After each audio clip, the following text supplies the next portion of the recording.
Good evening to viewers from India, and good morning to those joining us from across Canada. Bonjour et bonsoir à toutes et à tous. My name is Christine Nakamura, Vice President of the Asia Pacific Foundation of Canada in Toronto. On behalf of our foundation and our partner on this mission, the Canada-India Business Council, it's my great pleasure to be your host and MC today.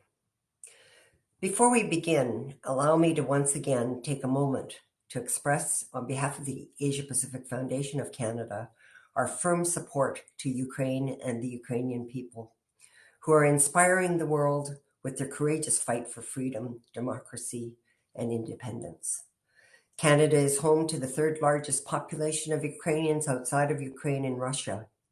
What happens to Ukraine is therefore of deep concern to many Canadians. We have heard that about 20,000 Indian students as well have been evacuated from Ukraine, but thousands are still stranded in the war zone. And regrettably, one Indian medical student was killed when he came out of a bunker to buy food. While we are here today on International Women's Day to celebrate the achievements of women and women entrepreneurs, we would be remiss not to take a moment to focus on the 36,000 or more Ukrainian women who have donned military fatigues to proudly and courageously enlist in the fight for democracy and Ukraine's sovereignty. Our thoughts and prayers are with those who have lost loved ones and hope that the people of Ukraine and others who are personally affected by this senseless and catastrophic war will soon find peace and security. Before we go on, I'd like to also acknowledge that while we are all meeting in a global digital space, the places Canadians call home are the traditional territories of many First Nations, Métis, and Inuit peoples. Today, we are broadcasting from Toronto on the traditional territory of many nations, including the Mississaugas of the Credit, the Anishinaabe, the Chippewa, the Haudenosaunee, and the Wendat peoples. Bienvenue and welcome to the second day of the Asia Pacific Foundation of Canada's first Canadian women-only virtual mission to India on this auspicious International Women's Day.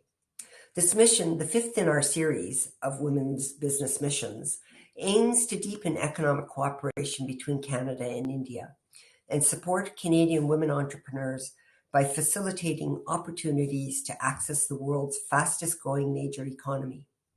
Once again, we have a lineup of inspiring women speakers from Canada and India who will share their career journeys and insights through a gender lens with the aim of helping women entrepreneurs navigate through the complex challenges facing them in male-dominated business environments. Concerning housekeeping matters, please click the cloud button with the arrow to the right of your screen to download your e-brochure, which includes the agenda, speaker biographies, and the directory of delegates and company profiles. The same button provides access to translation services in French. Please post your questions and comments in the chat box above the download cloud button and feel free to use the emoticons. This session is being recorded and will be posted on our website after the mission.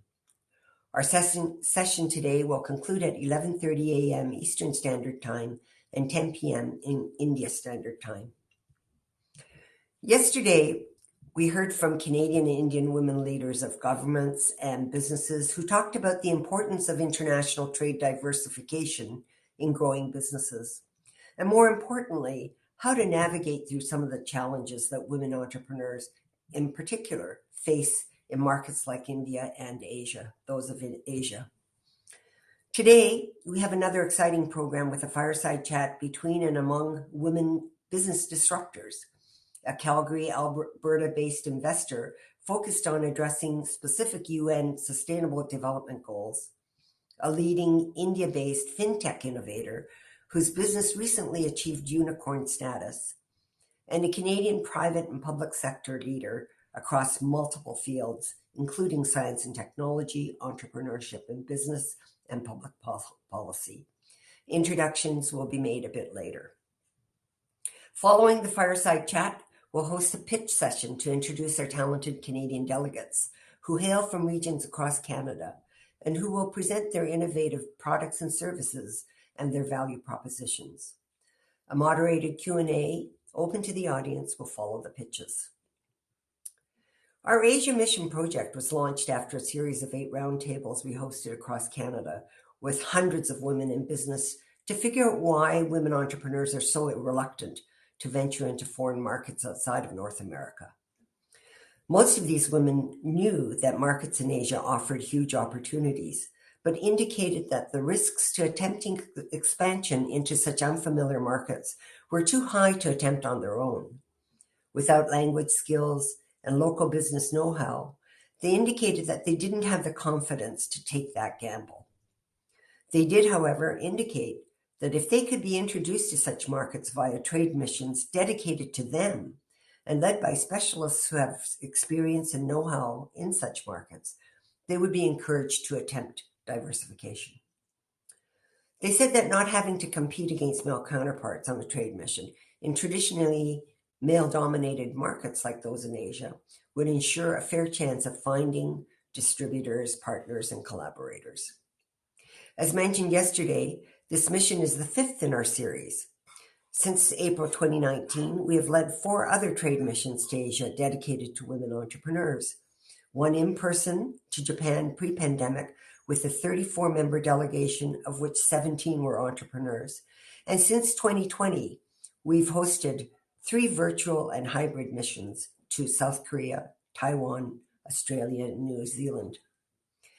Including our delegates from this particular mission, we're proud to report that we have now directly supported just under 100 women entrepreneurs through B2B introductions to prospective partners, distributors, and collaborators in key Asian markets, and by providing pre-mission training and briefings on market intelligence, export and import regulations, geopolitics, culture, and business protocol to increase their prospects for success on our missions. In addition, thousands of viewers around the world have attended our virtual missions to learn about Canada's excellence in STEM-related sectors, its efforts, and its supports to help women in business scale up and succeed in the global marketplace. We're monitoring results from our missions concluded so far, and I'm really pleased and proud to say that desirable results are mounting, with negotiations still ongoing as relationship building, especially with Asian partners, takes time to develop.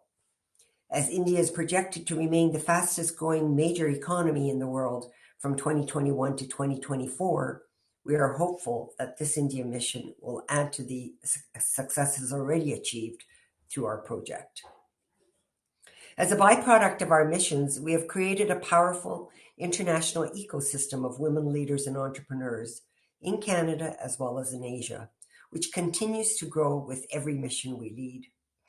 CanWin, or the Canadian Women's International Network, was launched in May 2021 to connect the women we engage through all of our cross-Canada roundtables and discussions and our missions in Asia. Women in business, our thought leaders, SMEs, and gender equality organizations are uniting together through this network to advance gender economic equality and empower our Canadian women in business through engagement with partners in Asia. If you haven't already registered, I invite women in business online today to join CanWin. The network's registration page will be posted in the chat box, but you can find it at www.asiapacific.ca/networks/CanWin. So now it gives me great pleasure to ask Dr. Ilse Turnicht, a Rhodes Scholar with a PhD in chemistry from Oxford University, and now an impact investor, director, and advisor, to take the mic to introduce the speakers of today's fireside chat entitled Canada-India Growth Opportunities for Women Entrepreneurs. Again, please refer to the speaker bios in your programs. So with no further ado, Ilse, over to you. Thank you very much, Christine. Good morning, good evening, everyone. It's a great pleasure to be here. And we are incredibly lucky today to be joined by 2 extraordinary pioneers. Geeta Sankapanavar from Calgary, Alberta, Canada, and Upasanu Taku. Both of them have started out building extraordinary credentials and from there build successful businesses and have also distinguished themselves as community leaders. I'd like to invite them both to the stage and jump into the conversation as quickly as we can because their stories are so fascinating. Good evening, Upasana. Hi, good evening. Hi, Geeta. Hi, Ilsa, how are you? Hi, Upasana, how are you? Hi, Geeta. So, Geeta, maybe I'll start with you with a completely unfair assignment. Give us the brief glimpse into the road traveled, how you got to where you are today, why you're doing what you're doing today, maybe some of the obstacles and unique approaches you deployed along the way, and you know where you see opportunities for women in business. Happy to get the conversation started, and then don't hesitate to jump in and ask. This is clearly one of my favorite topics of conversation, so I'll try and be brief and give space. Before we begin, I'll probably say, as an investor, I firmly believe that you should always understand the lens within which a person views the world in order to understand the biases we all bring to it from the experiences that we have had. So I'll tell you a little bit about myself. Professionally, I am a serial entrepreneur, business builder, and then later on in life became an investor. Most recently, I've taken 2 companies public. I built and ran a $1 billion energy investment business and have also just recently launched a social impact fintech called Rally Us. I am a woman in leadership in industries just dominated by men, and I always have been. Technology, financial services, energy and infrastructure. And I've had to overcome, just like many of you, I'm sure, immense challenges, both personally and professionally, to get to where I have been able to get to today. I am an advocate for continuous learning and professional development. I care deeply about making a positive impact in my business, in our community, and in the world and with the people around me. And because of my personal history, which if you want to ask any questions about that later, I'm happy to share, I have a bias towards reimagination, reinvention, and reinvigoration in everything I do and spend my time at. And I am deeply passionate about breaking the bias. So anything that supports women, advances, or accelerates the cause of women, I will support. And that is why I'm so grateful for this mission, and to Christine for everything, for your leadership and everything that you do to break the bias for all of us every day. So let me back up and give you a little bit of career trajectory. I graduated from MIT, which means that I only learned how to wear makeup when I was about 30 years old. And I started my career at McKinsey & Company in New York, which taught me how to actually have a conversation with another human being. And I left McKinsey to start my first startup, which was backed by SoftBank. And my lead investor from SoftBank is an investor with us today at Rally Us. My second company, and it is hard, just as hard as it is today, to raise capital as a female founder. It was brutal. Just a decade plus ago, 2 decades ago almost. I'm not going to date myself. My second company was in risk transactions in financial services in the cross-border space. We sold it to our largest client, where I took on the role as head of strategic global outsourcing for North America, and until we sold the company to our largest client. And that was probably the second time. In both of these companies and everything I've done, we've always had a tremendous connection in cross-border services between North America and India. And I believe that arc between North America and India is incredibly important in everything we do. So after we sold that company, that is where I was the youngest woman ever to be part of the executive leadership team. I joined a firm called Muverdin Capital, which was a $3 billion emerging markets focused investment firm with a heavy emphasis on India and the emerging markets. And after a couple of years there, I left New Vernon to move to Calgary, Alberta, about 11 years ago, because I met and married a Manitoban Icelander who happened to be living in Calgary. So yes, I moved out west to make an honest man of him after about 2 years of dating long distance. So when I moved to Calgary, my only knowledge about the energy sector was that it was a positive expected value hedge on the emerging markets. But when I got here, I saw a white space to build an investment business by segmenting the capital stack in a way that just hadn't been done in Calgary before. But this is, as most cities are, a very clubby city. And as a brown woman and a newcomer to the city, I was not part of the club that existed here in the city. So what I did is I found a way around that obstacle. I partnered with a gentleman who had retired from the energy business, but was part of that energy club. And together we built an investment business to about $1 billion in assets in 4 years. And our largest investor was about $300 million from Riverstone Energy, where I was the first woman that they have ever invested in, as well as the first investment firm that they have ever invested in. And then in 2016, I started getting significantly more interested in sustainability, which I define as the intersection of water, waste, clean power, and agriculture. And so I began investing in this space. And I initially invested predominantly with my own capital, and then that of a few investors who have known and trusted me. And what we did is we built 2 companies over this time frame. The first one, Green Impact Partners, is becoming one of the largest pure play renewable natural gas developers, which is basically taking poop, cow poop, and converting it into usable energy, and which is part of creating a circular economy in driving sustainability and protecting the planet and the people that live in it.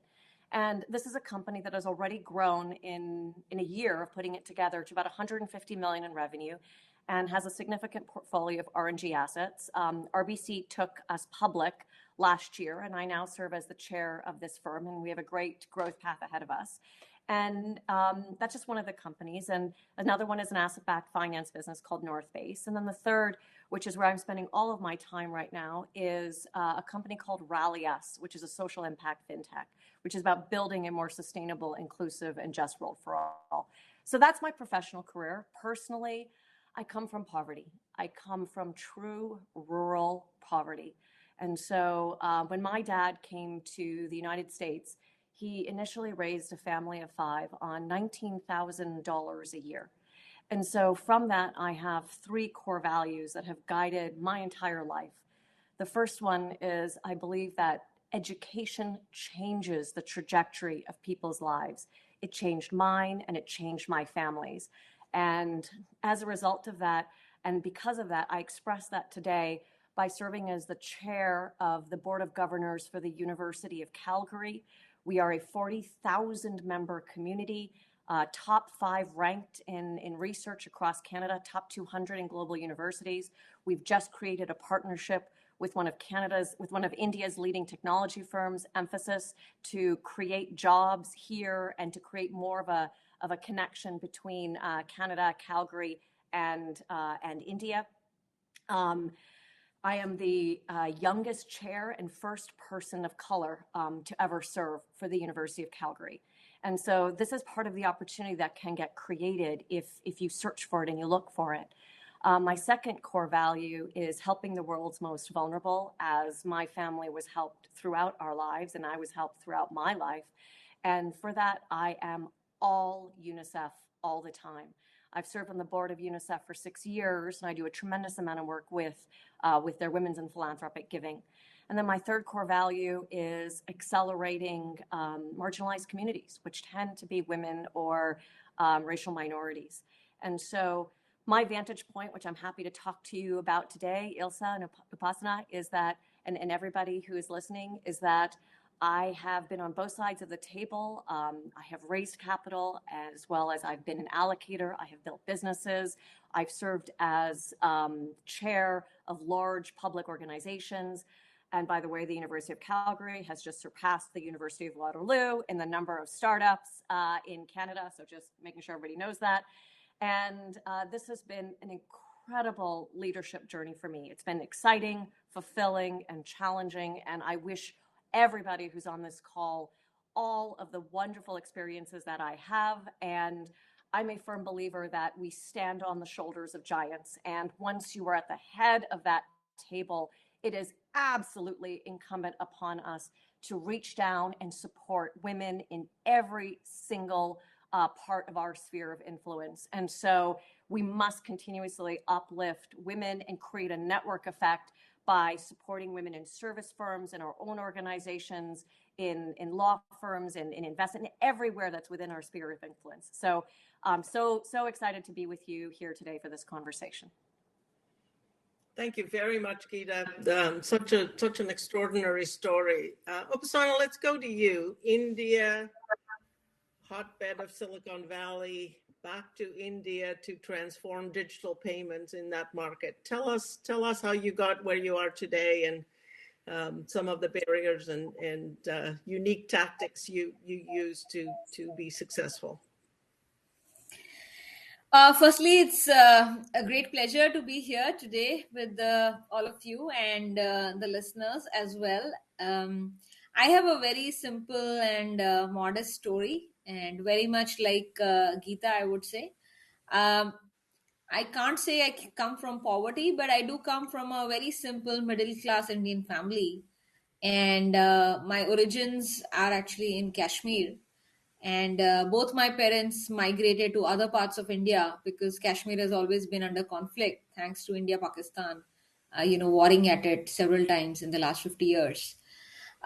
So my father was a professor of physics. My mom is a music teacher. Our community within India is known to be very, very academics focused and civil servants, so working in the government, etc. Those are sort of the roles that most Kashmiri Pandits, want for their families. And in the midst of all that, after pursuing a bachelor's in engineering in India, I wanted to go abroad and get a master's in engineering from one of the US universities. And I think that's where my sort of story begins. So I got admits to about 4 or 5 different universities, and I was always a very studious student. I can put it that way. So I had very strong GPA. But within India, I did not go to, let's say, the tier one university. And so I was quite nervous as to where I would get admission. And I got like 4 or 5 admits. I got a full scholarship at Purdue, UPenn, Wisconsin, somewhere else in NYU. But I did not get a full scholarship at Stanford. And of course, that was my top pick. So, that was a difficult situation. And I spoke with my family. And my father said that the one quarter fee in Stanford at that time, I'm talking about 2001, was 10,000 US dollars. And that, my friends, was my parents' entire savings, life savings, in banks, in fixed deposits, etc. at that time. So of course it was out of the question. It was just simply not possible to do a 1.5 to 2 year masters at that cost base. And India at the time did not really have too many education loans available as options either. So I was in a conundrum. My sister came up with a hustle idea. She said, "Look, you've got to go to the States anyway. So why don't you fly to the Valley 1 month before school starts? And why don't you try hard to get a scholarship, a research or teaching assistantship, which pays for your education at Stanford? If you get it, great, then you go there. And if you don't get it, then you just, fly domestic from there to Purdue or UPenn or wherever you want to go." So I said, okay, that's a shot. I was a risk I was willing to take. So I flew there a month before the school started. And I lived at my friend's my sister's friend's place in Sunnyvale, I remember. And I used to take the bus every day on El Camino Real and go to Palo Alto, which is where Stanford is. And I used to go to various labs and professors, telling them about myself. And I'm this young woman, I'm looking for any research or teaching assistantship they would like to offer. And so I started going to these. There are more than 100 research labs on the Stanford campus. And with my engineering background, I realized once I was on campus that there were students who were getting placed and getting these jobs even in the School of Music or School of Arts, because everybody needed coders to code up their website, code up their CRM, etc. And I was like, okay, so I expanded my horizons. I went from calling and emailing and taking appointments with professors. I went to door marketing to these labs. And I hustled for 1 month. And I was on the verge of breaking up. And it was only literally, you can think of it like Monday was the deadline. And on Friday, I finally got a call from Stanford Linear Accelerator Center, which is one of the linear accelerators, the 5 accelerators in the world. And I got a call from one of their labs and gave a second interview, and I got a full research assistantship. So basically, Stanford Linear Accelerator paid $100,000 for 2 years of my education on campus. And of course, I bring that up because, that has changed the trajectory of my life and my career. Because if it weren't for the highly spirited education framework, the focus on innovation, and of course the entrepreneurial bug. I mean, you can't really not catch that bug if you're on campus. That really came to bite me and has brought me where I am. So anyway, to continue the story, that was my first self-made moment in my life, that I can achieve something on my own. It built my confidence. Post that, I worked in San Diego and in the Bay Area as a product manager. I was first with HSBC, then with PayPal. Worked as a senior product person, launched PayPal in several European countries. My last, I went from Meteor to more Meteor projects, grew rapidly over there. My last assignment there was we acquired a company in Israel called Fraud Sciences. And I was sort of the lead product manager on that. So again, got a fantastic insight into working with these extremely smart, some 40, 45, Israelis in Tel Aviv. And right after completing that project, I made up my mind. I made up my mind that, I was completing, I don't know, more than 3 years at PayPal. I was getting offers from Facebook, Google. They were all building payments teams. And I was like, either I can do this here. And I also had a green card, by the way. I had a very cushy life. And I can do this here, and I can work on incremental benefit creating products in the fintech space. Or I can go back to either India or Brazil or one of these, small but upcoming markets which have these large TAMs, opportunities, and I can make a real difference. And somehow on a whim, I made up my mind that, I'm going to go back and I'm going to do this. And it was insane because, my family, everybody was dead against my decision. Like, I had a very nice life that I built for myself in Mountain View. And they were like, why would you want to give that up? You're at the hub of Silicon Valley. You want to do a startup there. You will be successful, we're sure. But I moved back. It was again a bold decision. And, has it paid off? Well, let me tell you that first 2-3 years were very difficult because, I had spent quite some time studying and working abroad.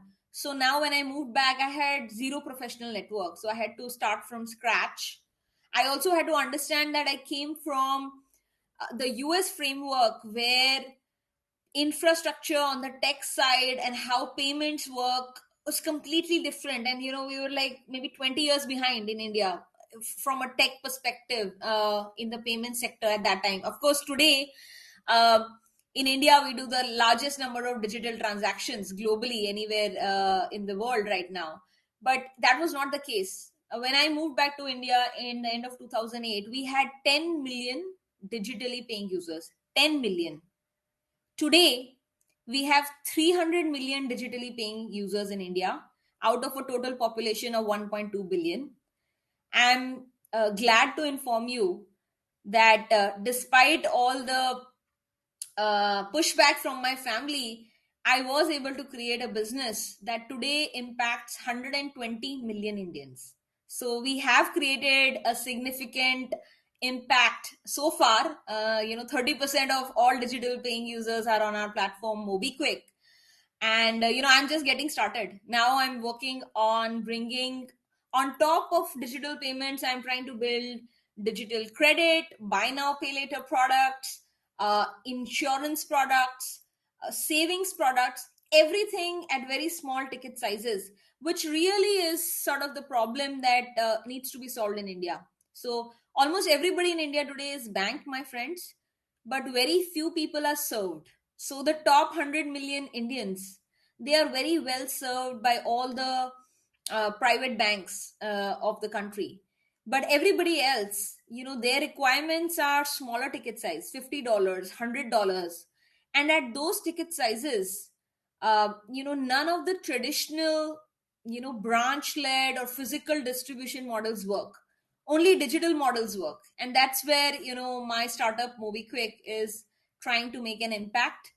Just to wrap up the story, I would like to tell you that while we are touching 120 million Indians, we have several regulatory licenses from the regulator here. I hope one day we will become the largest digital bank in the country. The company today has about 800 employees, so delivering livelihood to several people. And the company is now IPO ready, and we are looking forward, to grow the company and bring more impact to Indian users as well as Indian small businesses. So that's my story, guys.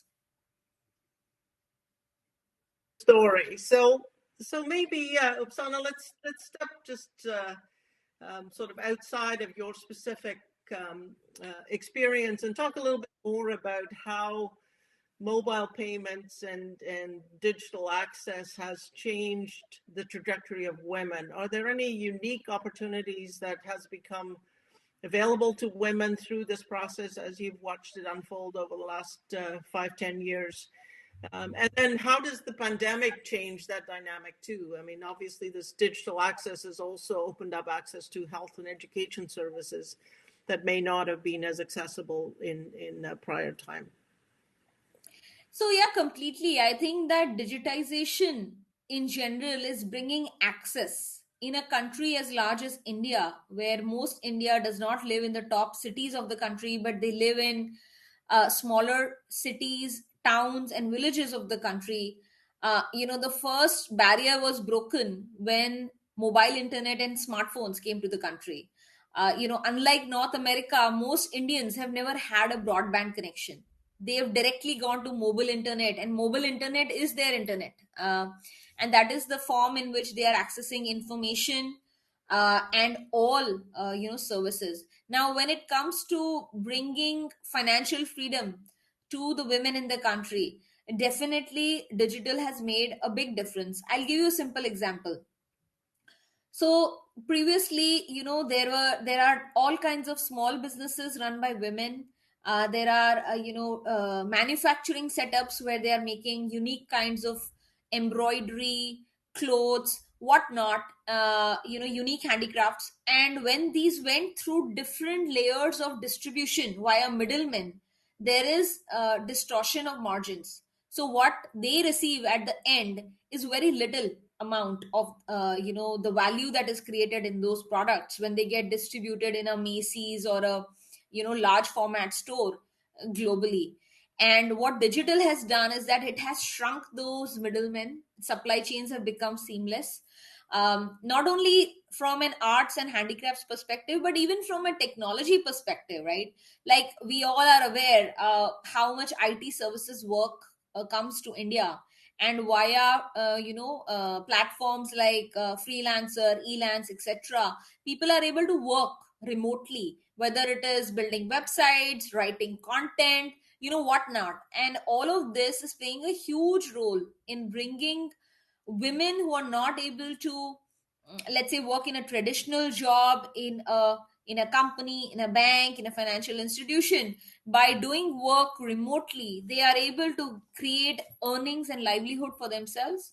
And women who are in traditional businesses are getting the benefit, like I said, because of direct payment, and there not being X number of middlemen in between. So we do see the number of bank accounts, the number of cooperative bank accounts, the number of women now applying to get a credit card, now trying to applying to get savings products, whether it is investing in digital gold, mutual funds. All of these numbers across the board are increasing. The macro in India is going digital. India is going digital. So all financial products are going digital, but everything starts from payments. So if you do a project sitting in a village in Bihar and you're shipping it to somewhere in Canada, you can have a conversation with somebody on email, on Zoom, and you can get paid directly into your bank account because of all the digital pipes that have gotten created in the last decade.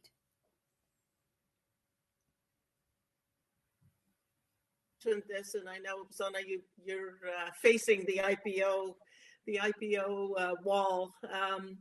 Let's talk a bit about the persistent challenge of access to capital at different stages of growing women-led businesses. How do you think that dynamic is changing? Are there any specific sort of structural things we have to do to finally shift this model so that it would be more supportive of women, not just starting businesses, but scaling businesses? Geeta, maybe over to you, then we'd love to hear some of the unique dynamics in the Indian market too. Sure, I can speak to a bit of a global dynamic in terms of access to capital. And I think it starts by, if you think about a pyramid of what are the things that need to exist for you to get it, it starts by understanding unconscious bias.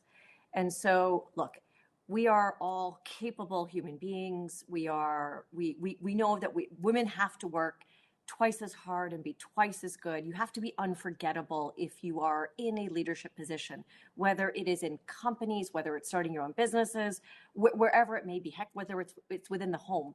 And so as you actually start looking at what does that mean when you're accessing capital, there is a very real concept called unconscious bias. And there was a case study done at the Harvard Business School called Heidi Resin, which I got to share this with you guys.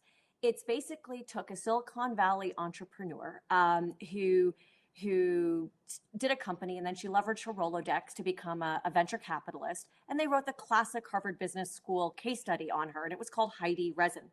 Then they did one search and replace for the word Heidi for Howard, just the name, and the pronoun she for he. And then they gave it to a whole bunch of Harvard Business School students. And what came out of it was incredible. Both Heidi and Howard were considered by all groups of students to be equally competent. But after that, Howard was a great guy, somebody you wanted to work for, a great leader, a great team builder. Heidi, not so much. She was out for herself, a loner, not a good team builder, didn't have the interests of her people at heart. And there was no other difference between these two studies other than the name and the pronoun. And this was the first seminal study on unconscious bias, because what it showed is that power and success are positively correlated with likability in men and are negatively correlated with likability in women. Let me repeat. Power and success are positively correlated with likability in men and negatively correlated with likability in women. So why does this matter? It matters because in every place that you are talking, in building teams, in how you are being evaluated, your ability to be a leader, your ability to build those internal ties upwards, downwards, sideways, is being evaluated by objective standards of people that may have subjective negative and unconscious bias that they may not even be aware of. And so it's not that people don't want to support women, it's that there are these real unconscious biases that exist. And so as you think about how do you deal with it, you have to name it. Once you've named it and you're aware of it, then you can talk about it and think about how do you deal with it. And so for me, how I've dealt with it as a woman in leadership is it's very different from now that I'm at the leadership table versus, a decade ago or 2 decades ago when I was just starting out. And today I name it and I evangelize it. So every single boardroom I'm in, every single dinner I'm at, every single conversation with bankers where the entire bankers on the other side are all men, I bring up this concept of, hey, you have no women. What do you think about it? Do you care about, we talk about it, because if I don't bring it up, who will?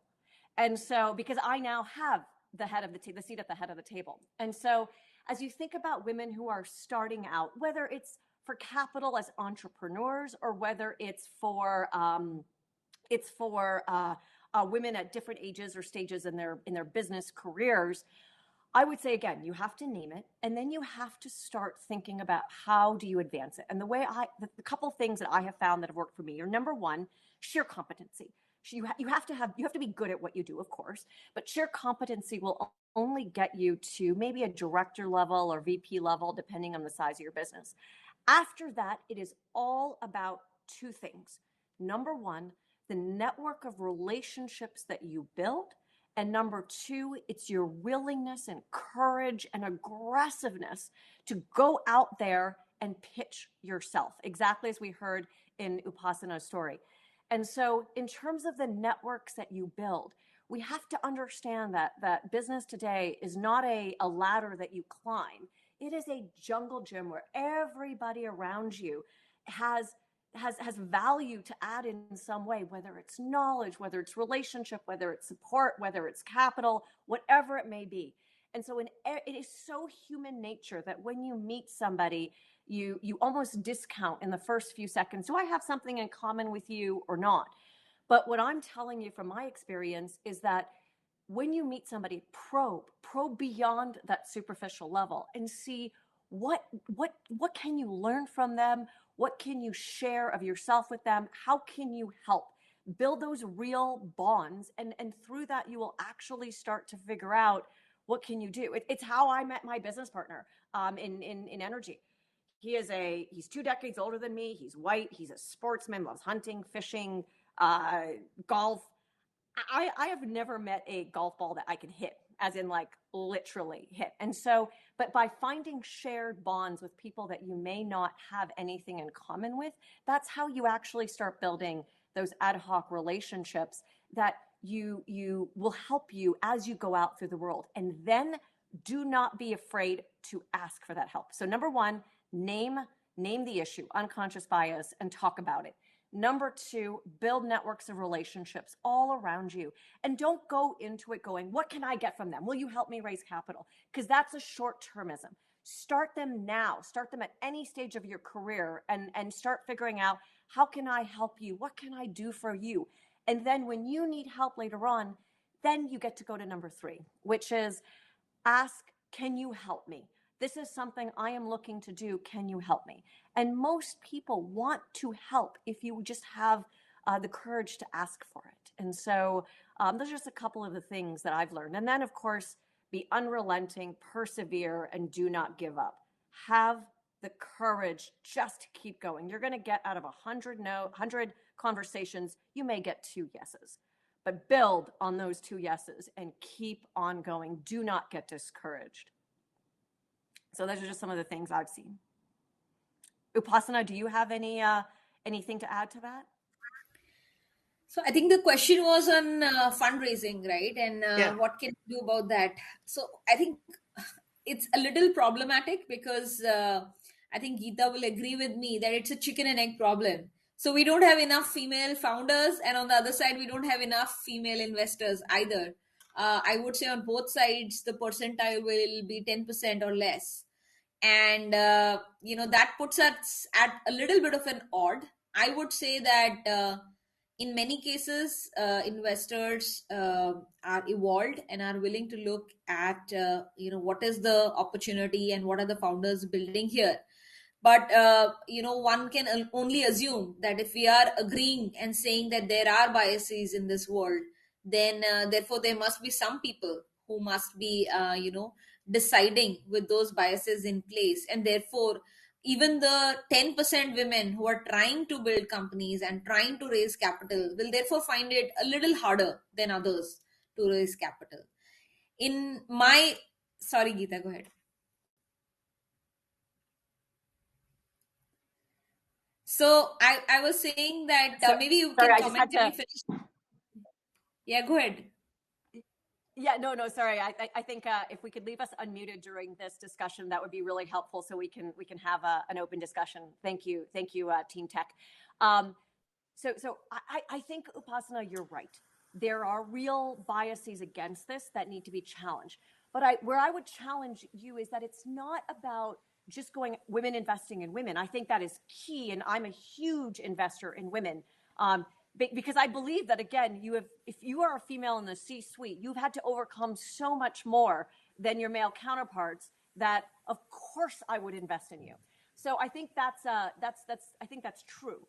But there also is a truism that many men out there want to help. And this is not a problem that 51% of the population can solve just by creating a closed loop ecosystem where we only invest in each other.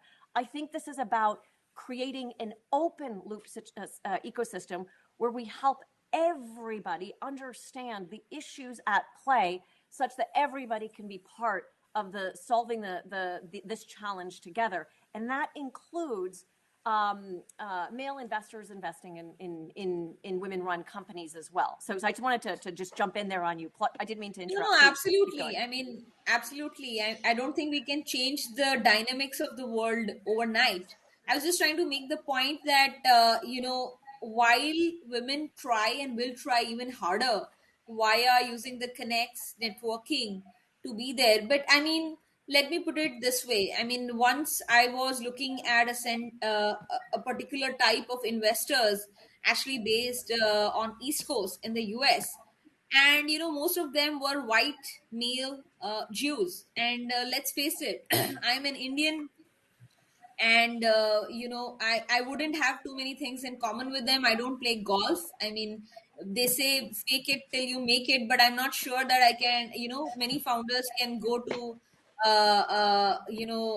those levels of building, let's say, fake social camaraderie, for that matter. So I think the point I was trying to make, and of course, over the course of the last decade, we have raised upwards of $120 million, and actually all of that money has come from male investors. But I was just trying to point in, especially from early stage perspective and from a developing country perspective, in Southeast Asia today, it is much easier for women founders to raise money. Just the number of angel investors and early stage investors and funds have significantly gone up, but that was not the case 12 years ago. It was not sexy to start a company then in India, and there weren't as many angels and early stage funds. So the cohort is anyway small, the number of people that you can go to. And I can tell you, not just me, but several other women entrepreneurs who started at that time, found it extremely hard for various reasons. I had one investor group telling me that, oh, you are doing fintech. I haven't met anybody in fintech. A young woman trying to build a company and raise money. If you were doing something in fashion or luxury goods, then maybe I would fund you. I'm like, okay, actually, much like Geeta said, I only learned about fashion and luxury goods much later in life. So I'm not sure I would be any good at it. But, math and payments and transaction processing, I understand, from many years ago. So I'm actually good at it. Now, I think the difference today has actually come from global investors. So, while it has taken domestic investors in markets like India, Indonesia, and others to rise to the occasion later, if you look at the impact, it has mainly come from foreign investments coming into these markets. So, our first investor in MobiQuick was Sequoia Capital, of course, a well-renowned global, fund. We've also brought in money from American Express, Cisco, several American companies for that matter.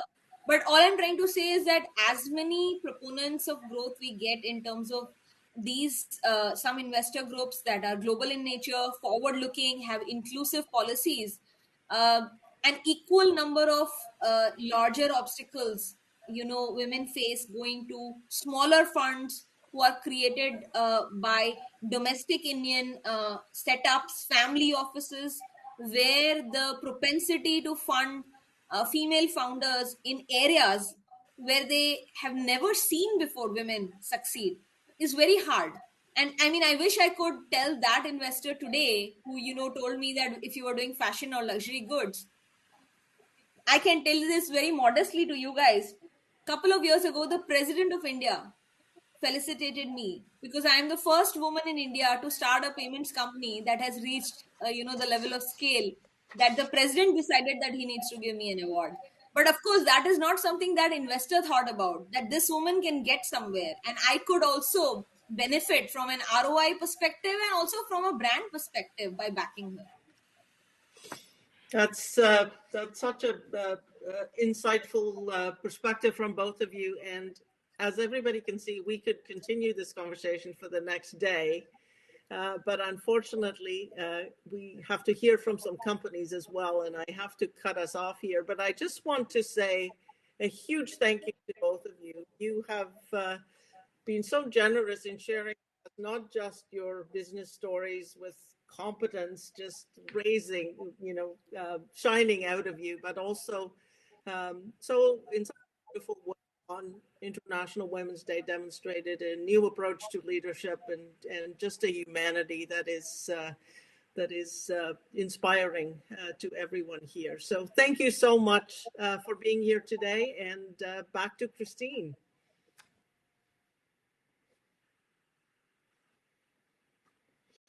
Thank you, Ilsa, for moderating this exciting session. Thank you, Geeta and Upasana, for sharing your career arcs and for such an inspiring discussion.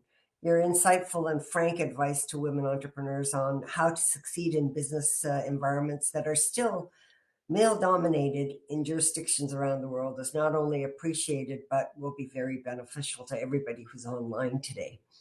Today's discussion should help many of our women SMEs, especially those that are online, to avoid some of the common pitfalls and barriers that women face in attempting to scale their businesses. So again, many, many thanks. Now, we'd like to take a very quick 2-minute health break while we prepare for the pitch sessions. We're going to get our delegate pitches prepared. So if everybody can just take a very quick break and come back in a couple of minutes, I'd really appreciate it. So I think we have everybody back to the main stage now. So before we conclude, I'd really like to take this opportunity once again, thank the Government of Canada for their generous support and contributions to this Women's Mission Series. And helping so many Canadian women entrepreneurs to attempt to scale their businesses. Our presenting sponsor, thank you, Air Canada, to our partner, the Canada-India Business Council, and the other supporting organizations, which include the High Commission of Canada in India and the Trade Commissioner Service, the High Commission of India in Canada, the Federation of Indian Chambers of Commerce and Industry, Confederation of Indian Industry, ASSOCHAM India, and the many others without whose help this mission would not have been possible. Many thanks to our mission chair, Pat Koval, and vice chair, Janice Fukuksa, who unfortunately had a conflict and couldn't be with us today, all the inspiring speakers and moderators, mission delegates, and our global audience. Thank you very, very much. I look forward to hearing about the fruits of this mission in the form of new businesses, and new business deals, partnerships, and collaborations that will be mutually beneficial for both of our economies. I'd like to close with a huge shout out, however, to our Asia Pacific Foundation of Canada team, who have once again delivered a successful mission. So team, thank you so much. Good night, good day. Merci beaucoup. Thank you. And merci tout le monde.